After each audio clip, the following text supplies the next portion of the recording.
નમસ્કાર દર્શક મિત્રો, આપો જોઈ રહ્યા છો કાનાબાર ન્યૂઝ રાજુલા. આવો જોઈએ આપણે મહત્વના સમાચારો. અમને મળતી માહિતી મુજબ વિક્ટર ગામે આગ લાગવાની ઘટના બનવા પામી.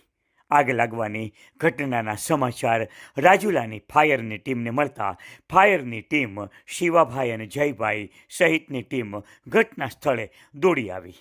જોકે આ આગ લાગવાની ઘટના વિક્ટર ગામે આવેલ સમર્પણ હોસ્પિટલની પાછળના ભાગે આ આગ લાગવાની ઘટના બનવા પામેલી. જોકે આ આગ કઈ રીતે લાગી તેની કોઈ માહિતી મળી શકેલ નથી, પરંતુ ફાયરની ટીમ સમયસર પહોંચી જતાં આ આગ કાબૂમાં આવી જવા પામેલ છે. જો આ આગ કાબૂમાં ન આવી હોત તો આજુબાજુના વિસ્તારમાં મોબાઈલ ટાવરો આવેલા છે, તેમજ આગળના ભાગે હોસ્પિટલ આવેલી છે, ત્યારે આ ઘટના મોટી બની શકત.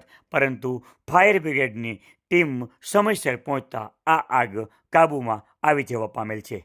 આપ જોઈ રહ્યા હતા કાનાબાર ન્યૂઝ રાજુલા. આપણા શહેરના, આપણા ગામના આવા જ સમાચારો માટે જોડાયેલા રહો કાનાબાર ન્યૂઝની સાથે.